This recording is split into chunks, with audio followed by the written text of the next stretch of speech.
تعمل مساج وبتعمل تمارين استطالة وبتدهن علاج على ظهرك وبرضه الوجع مستمر، الحل لوجع ظهرك ممكن يكون في المفصل ده. في الفيديو ده أنا عايز أوريك خطوة بخطوة إزاي تقدر تفك المفصل ده في البيت بطريقة سهلة وآمنة. وأحلى حاجة في الموضوع هتشوف إنك مش لازم تكون صغير في السن أو رفيع أو عندك مرونة عالية عشان تعمل التمارين دي وتريح ظهرك. أنا حبيتها. ده هو المفصل العجزي الحرقفي، هي دي اللي بتربط الرجلين بالعمود الفقري. لما بنرجع الحركة الصح للمفصل ده، العمود الفقري والرجلين الاتنين بيحسوا براحة أكتر وبيبقوا أخف وبيشتغلوا أحسن.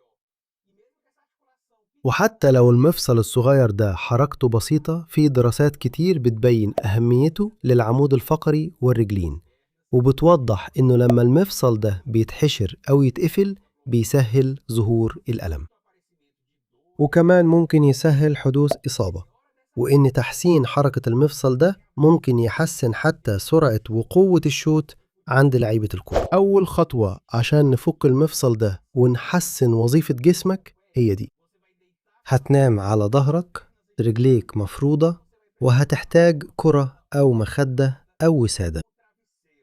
حط الوسادة أو الكرة دي بين كحليك، وفي الوضع ده ريح نفسك واسترخي.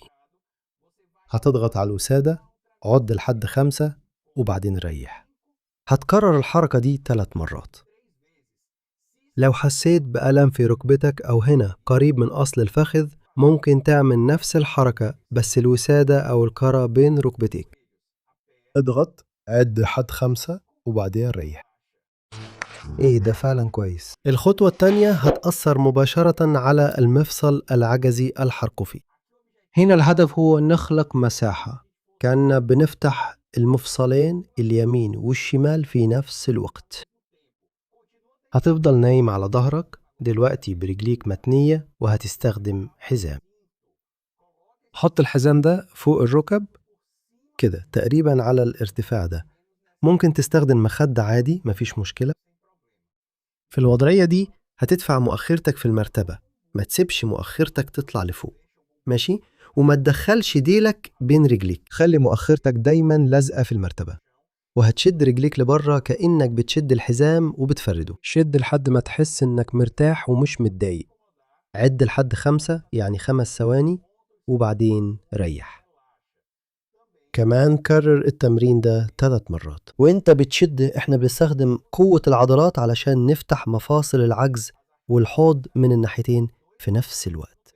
رهيب. دلوقتي احنا هنعمل محاذاة بين الناحية اليمين والناحية الشمال. بالنسبة لعمودك الفقري دي أهم خطوة، لأنها هتريح عمودك الفقري وانت ماشي، وانت بتجري، وانت بتطلع السلم، وانت راكب العجلة، وحتى وانت قاعد.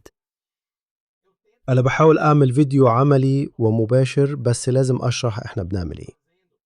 ما تقلقش، في آخر الفيديو ده هسيب لك كل التمارين دي كهدية من غير شرح ومن غير تقطيع، بس عشان تشغل الفيديو وتعمل التمارين معايا. اتفقنا؟ اقعد على جنب وقرب على طرف الكنبة أو الكرسي. الجانب اللي برا الكرسي، يعني ناحية المؤخر اللي برا الكرسي، هتبعد رجلك لورا لحد ما تحس بشد في قدام الفخذ، في قدام الحوض. خلي بالك لازم تشد من غير ما تحس بألم، ماشي؟ هو الإحساس بتاع التمدد زي لما تتمطع الصبح أول ما تصحى من النوم، بتحس إنك بتشد بس الإحساس لطيف. في الوضع ده هتدوس برجليك الاتنين على الأرض كأنك هتقوم، وتبعد المؤخرة عن الكنبة أو الكرسي 1 سنتيمتر. بص، شد تاني، عد لحد 5 وبعدين ريح. هتعمل الحركة دي 3 مرات لكل ناحية. من أول مرة تعمل فيها التمرين ده هتحس فعلا إن ظهرك مرتاح أكتر بكتير، بس لو عملت كده كل يوم هتحس براحة تدوم أكتر بكتير.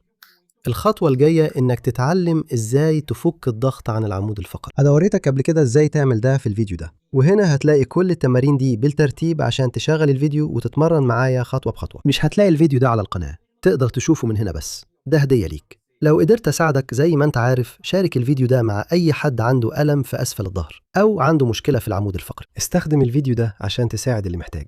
أنا هكتفي بكده دلوقتي، سلام كبير وأشوفك في المرة الجاية.